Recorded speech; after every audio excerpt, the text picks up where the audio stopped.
Sabah al-Khair, good morning dear listeners. You're listening to Radio 3CR on 855 AM and Palestine Remembered with Robert Martin, Nasser Mashni and Yusuf Ahmed al-Rimawi.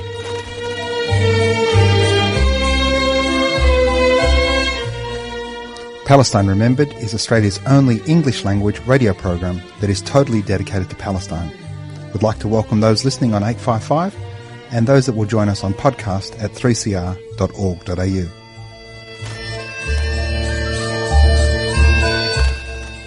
Thanks for joining us. Stay with us and enjoy the episode.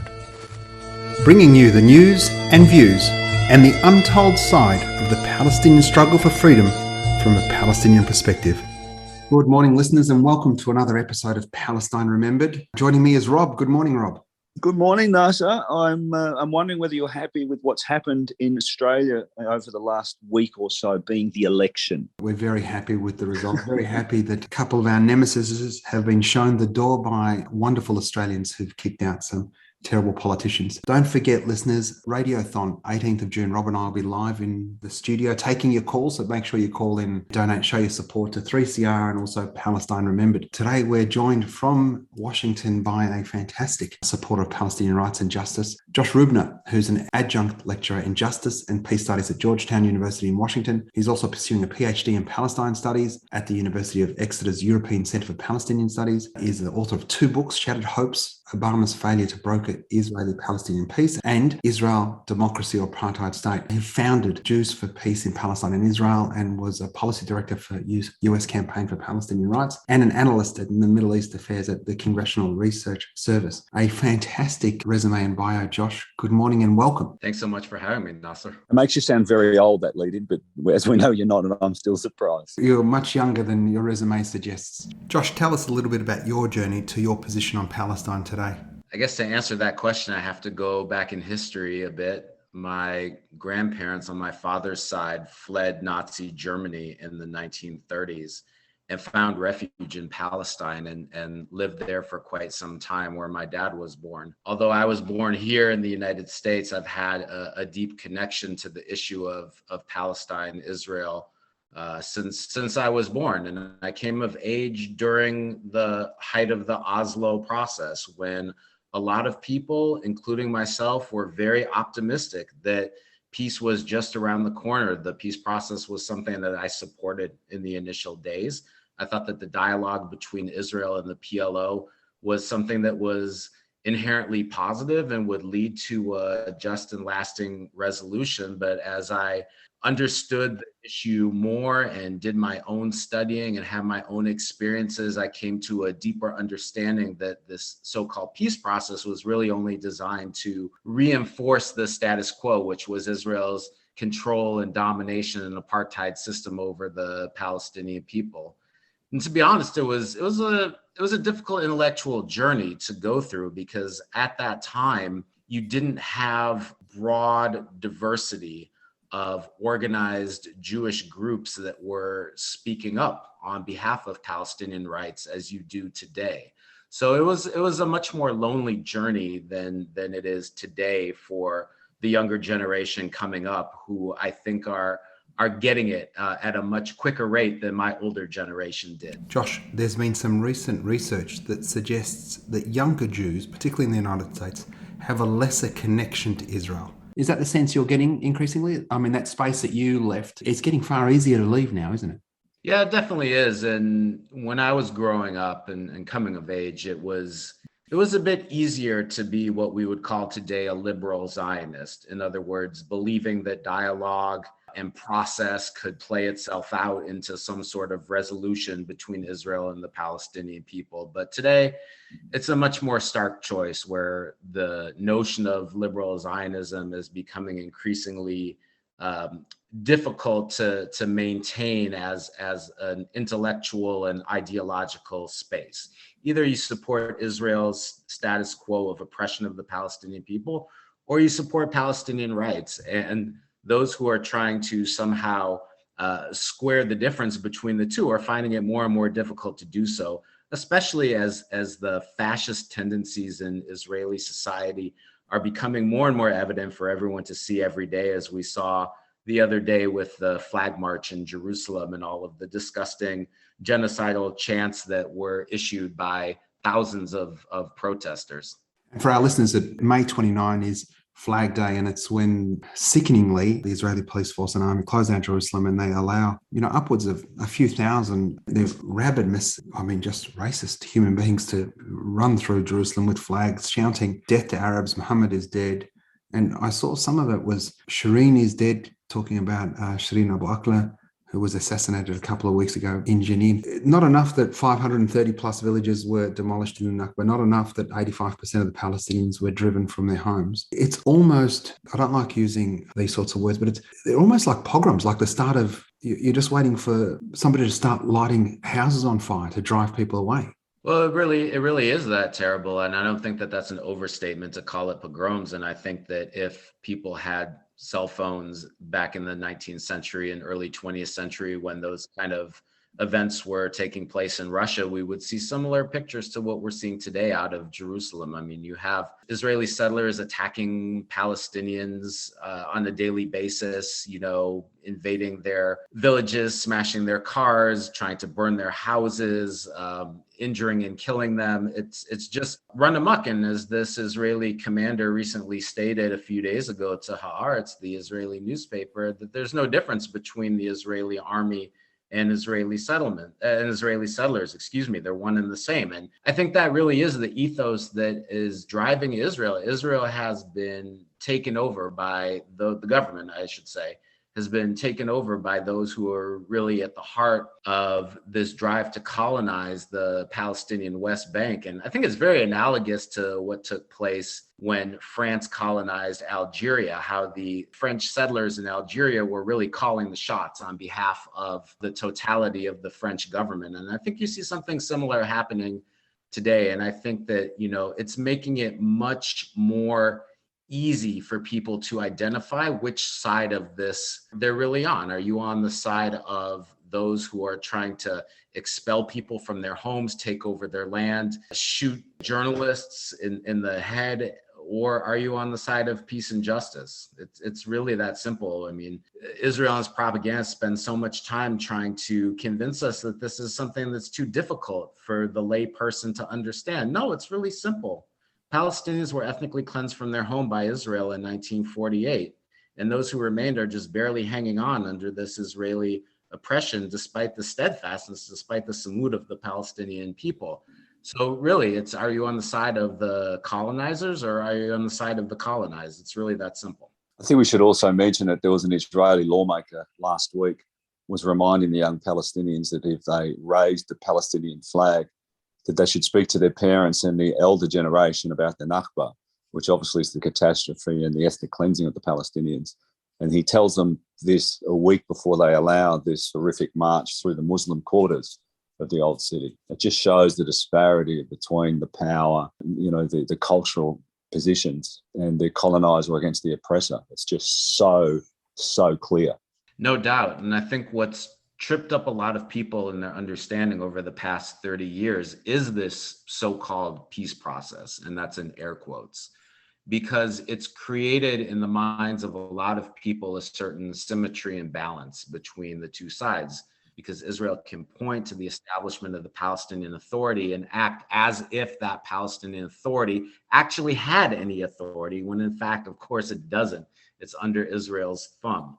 And Israel controls whatever Palestinians do, regardless of whether they fall under the jurisdiction of the PA. But it has created in the minds of a lot of people this false understanding that this is a symmetrical battle or conflict between two sides, where in reality, it is one of oppressor versus oppressed, colonizer versus colonized. And I think that those scales are being stripped from the eyes of many people, especially over the last several years, as the Israeli brutality and its documentation through social media, has really expanded to a considerable degree. And it's really forcing people to decide which side of this issue they're on.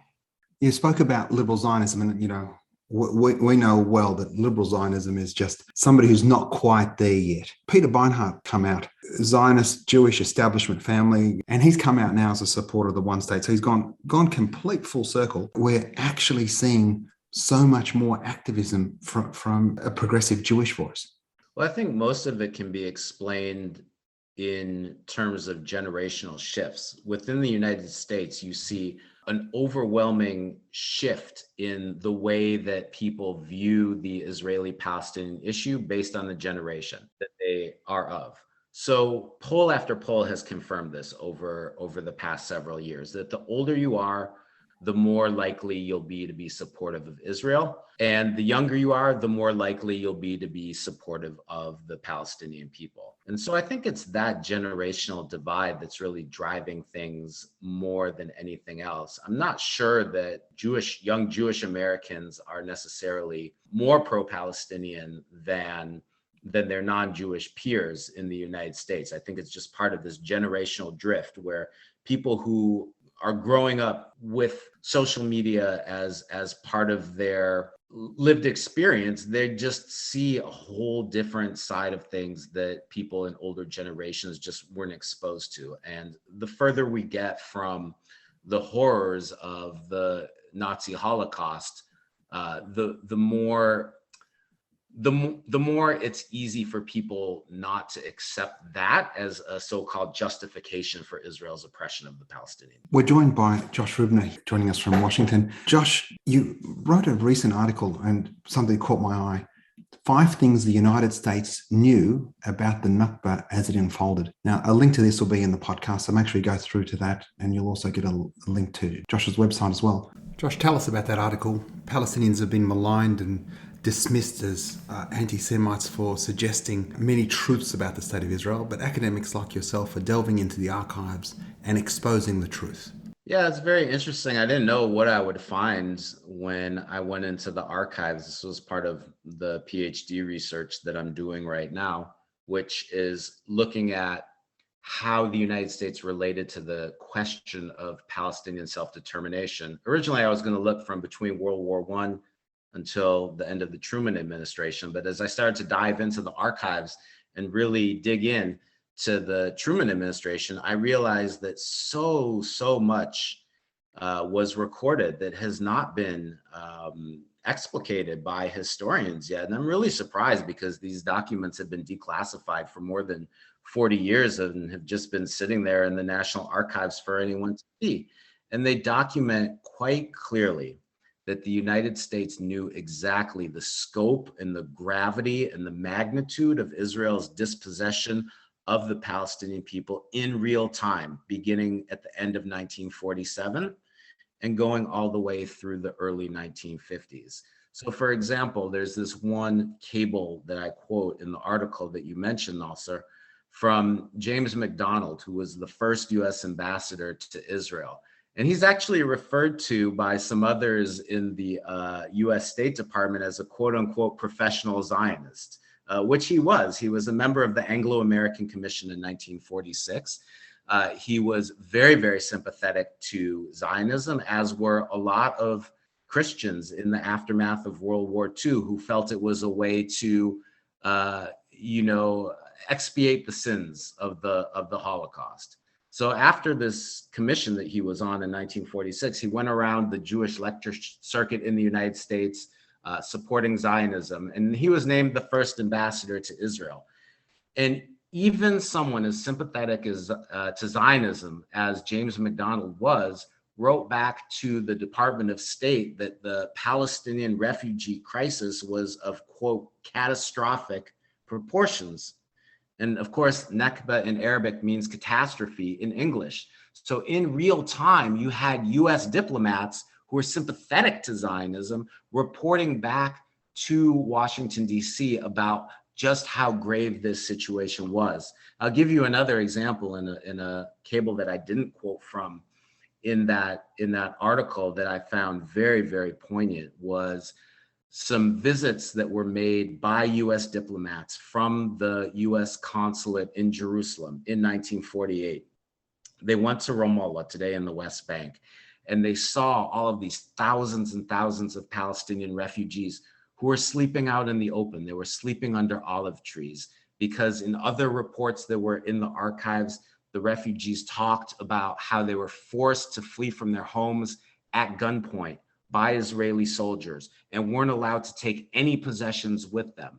And so you have all of these very poignant cables coming back to Washington, D.C., stating that these tens of thousands of refugees didn't have access to food, didn't have access to clean water, didn't have access to even the most rudimentary shelter like tents or anything, had no access to doctors or healthcare or anything like that. And they estimated that tens of thousands, if not 100,000 refugees would die if some drastic action weren't taken. So the United States knew quite well what was unfolding in 1948. And President Truman himself said that he was, quote unquote, disgusted by Israel's failure to repatriate these Palestinian refugees who were driven from their homes. Thought about doing something. He thought about imposing sanctions, but at the end of the day, he didn't want to use the political capital that would be entailed to actually impose those sanctions. And so he went through with admitting Israel to the UN as a member state. He went through with providing Israel a very badly needed $100 million export-import bank loan to help finance the fruits of its dispossession of the Palestinian people. I think there are a lot of lessons to be learned in that regard, because I see a lot of parallels, for example, between the Truman administration and the Obama administration, for example. Both knew exactly what was going on, and both had some good thoughts as to what should be done to promote justice and peace, but neither was willing to spend any political capital whatsoever to really fundamentally challenge Israel. So what I found in the archives so far is both an admission that the United States knew exactly what was taking place, and also degree of culpability and responsibility. Because if you know, that's even worse than if you're ignorant. If you know, you have a responsibility to rectify it. So I was saying, but by knowing about it and also then funding to help it is completely complicit. Yeah, it's interesting, Robert. You know, in the beginning, so one of the things that I'm trying to challenge in the historical work that I'm doing is a very presentist view of the situation. A lot of historians get into a presentist viewpoint, meaning that they view the present day and project it backwards into the past and say, this is how it is today, so this is how it always was. And that's really not the case when it comes to US policy toward Israel. This type of lockstep, unconditional support that we see from most members of Congress and almost all presidential administrations, that wasn't always the case. And in fact, there were presidents who quite significantly challenged Israel. And Israel was actually not a major recipient of US assistance until the 1960s. Just because US policy looks the way it looks today, which is full status quo support for Israel's oppression of the Palestinian people, that's definitely not always how it was, historically speaking. So in that respect, I view some of this historical research that I'm doing as being optimistic in nature, because if we can recover these voices that spoke out in support of Palestinian self-determination, you know, we can realize that it was done once and it can be done again. And it is being done again. You start off your article noting that 22 Republican representatives led by Doug Lamborn of Colorado sent a letter to the president urging him to erase Palestinian refugees and their rights as a matter of US policy. A super PAC has been formed to get rid of Rashida Tlaib. I mean, what's next? Yes, that's true. There is, and they've committed $1 million to try to defeat her in her primary this year. But, you know, we have, I don't know if this is the case in Australia as well, but in this country, especially within political circles and especially within Washington, D.C., we have pervasive Nakba denial. We have a fundamental unwillingness by people to confront the fact that Israel today exists as a majority Jewish state for one reason only, and that's because of the ethnic cleansing of 1948 and the refusal to allow Palestinian refugees to return in violation of international law. And without being willing to recognize this fundamental reality of how Israel came to be, we have a wrong analysis of the situation. And a wrong analysis of the situation leads to incorrect analyses about how to resolve this issue. The issue has to go back to 1948. 1948 not only has to be recognized, but Palestinians have to be compensated in the form not just of material compensation, but for the actual physical return of those refugees and their descendants who desire to go back. There's no other conceivable way that justice can be brought to the situation. And I think we've come full circle in a lot of ways. The idea of partitioning Palestine has been the ideal mode of resolving the competing claims between the colonizing Zionist movement and Palestinian nationalism amongst decision makers since 1947. You could go back even further to the Peel Commission in the 1930s if you want, but it really gained currency in the late 1940s. So we've had 75 years of failed attempts to try to cut the baby in two, if you will, the expression. And, I think back to the parable from King Solomon, where two mothers are arguing before him as a judge, both claiming the child as a baby. And he says, okay, split the baby in two and you can both have half. And the one who's not the real mother says, okay, that sounds like a fair deal. And the one who's the real mother says, no, I want to accept that partition. So this is the idea. We've been trying to partition unjustly Palestine for 74 years against the wishes of the majority of the indigenous population of the country. And it's important to remember that when the UN recommended partition in 1947. First of all, it was only a recommendation. It didn't have the sanction of the Security Council. It didn't have the color of international law. It was just a suggestion that was only supposed to be implemented if both sides agreed to it, which obviously the Palestinians didn't. But the interesting thing about the partition resolution that a lot of people don't realize is that even within the borders of the Jewish state that was marked out and delineated by the UN in 1947, there was going to be a tiny, bare majority of people who were Jewish. It was 498,000 Jewish people versus 497,000 indigenous Palestinians. This is just within the proposed borders of the Jewish state, right? So was that any kind of recipe for not leading to ethnic cleansing? Of course, this was designed to lead to ethnic cleansing. You say, okay, you can establish a Jewish state on more than half of Palestine, where Jews only constitute 1/3 of the population and own only 7% of the land. Of course, that's setting things up for ethnic cleansing. And the US knew this in advance. They knew that the partition plan could not be implemented except through the use of force. And the force would be done through first Zionist militias and then through the state of Israel. The US knew that Israel would not be content with the borders that were drawn up and would not be content with having just a bare majority of Jewish people within this state. So the recipe for Israel's ethnic cleansing was very, very clearly laid out with this very foolish partition plan that was adopted by the UN in 1947. And it's time to say that the idea of partitioning Palestine has failed. There's today a one-state apartheid reality in all of historic Palestine between the river and the sea. And it has been a one-state apartheid reality now for 55 years. We're coming up on the 55th anniversary of the Nakba, the reverse, the setback, where Israel occupied the Palestinian West Bank and the Gaza Strip in 1967. Israel's exercised a one-state apartheid reality over the entirety, the totality of historic Palestine longer than Israel existed in its pre-1967 borders. So this is the reality that policymakers are not reckoning with. It's a one-state apartheid reality. Either you can have a continuing unjust situation of one-state apartheid rule, or you can have a just solution that is based on one-state democracy and equality and all of the liberal values that democracies claim to stand for. You've written a lot about the US, the amount of money that they've given, military aid to Israel. Back in 2010, you were discussing how, the Palestinians paradoxically will have to be expected to negotiate statehood with Israel, while Israel, with the full support of America in relation to money and military aid, will continue eating up Palestine. How do we change that? Is that the only way that we can halt Israel?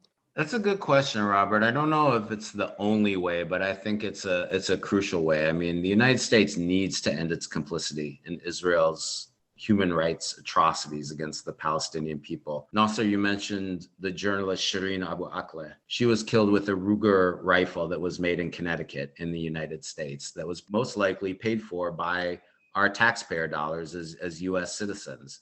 We provide Israel with the fighter jets, with the attack helicopter gunships, with the missiles, with the tanks, with the guns, with the ammo, with the jeeps, with every conceivable piece of equipment that the Israeli military uses on a daily basis to oppress the Palestinian people. So of course we need to end that, right? If we have any pretension as a country of trying to broker a just and lasting resolution, you can't arm a belligerent and then turn around and say that I'm helping to broker peace.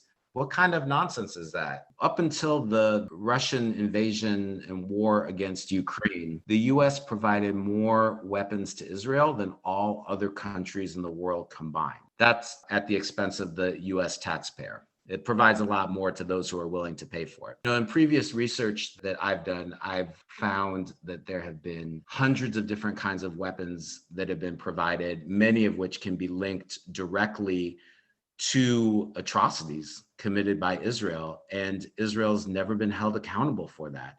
And it's not like we don't have laws against that here in the United States. We have good laws. They're great on paper. They say that no country can get any form of US assistance if they commit systematic human rights abuse. The question is, why is that not being implemented? Fortunately, we have more and more members of Congress who are beginning to raise questions and beginning to speak out.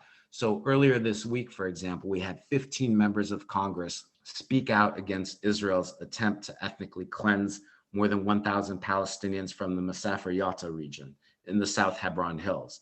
And they said if Israel does this, it'll be a war crime, and we have to look at our laws to see if any laws are violated if Israel does this, with the understanding that Israel should be held accountable for violations of those laws. But a law on the book is nothing if it's not implemented. I've also written about, Americans have the constitutional right to boycott Israel, yet there's a law coming out that's the Anti-Semitism Awareness Act. So again, they're going against their own home laws in America to protect Israel. I mean, it's just crazy. Yeah, there's a few different strands to that, Robert. There have been numerous bills introduced at the state and the federal level in the United States that have been designed to punish those who boycott for Palestinian rights. The most egregious one was something that was introduced in Congress, actually. It was called the Israel Anti-Boycott Act. And it actually proposed, get this, imprisoning people for 20 years if they provide information to the UN or to the European Union that would result in a settlement product being boycotted. 20 years prison. Now, this was defeated, thankfully, but other laws that have passed on the state level have made people sign a loyalty contract in order to do business with the state. We actually had Abby Martin on not long ago who fought that and won, which was pretty cool. That's right. And there have been a number of people who have fought back against these unconstitutional laws and have prevailed in courts. But, we just got through the trauma in the United States of 4 years of the Trump administration. And he appointed more federal judges than any other president in recent history. And the people who he appointed to federal judgeships are going to be around for many, many decades. And, we may not get so lucky in the future. We may get laws that are brought before judges that were appointed by people like him. Yeah. And not have our constitutional rights sustained. And it's a canary in the coal mine, the issue of Palestine here in the United States, because the attempt to crack down on free speech for Palestinian rights, for organizing and for boycotting, is being transferred wholesale to the attempt to try to stop, divestment against big oil or big tobacco or big pharma. These types of laws have been used as a template to try to crack down on Americans' fundamental human right to freedom of expression in so many different fields. We'll have to leave it there. We've gone well over time, but you've got some fantastic stuff. And what we will do is we'll put your links, because I was reading over in the last few days. You've got some fantastic stuff there. You cover everything. Thank you. So thanks so much for coming on. It's been it's been eye-opening. Thank you so much for having me, Robert and Nasser. Appreciate it. And we'll have you on again for sure. A real pleasure, Josh. Don't forget, listeners, June 18, Rob and I will be live in the studio for Radiothon Make sure you support 3CR and Palestine Remembered. And remember, there's never been a better time for a free Palestine.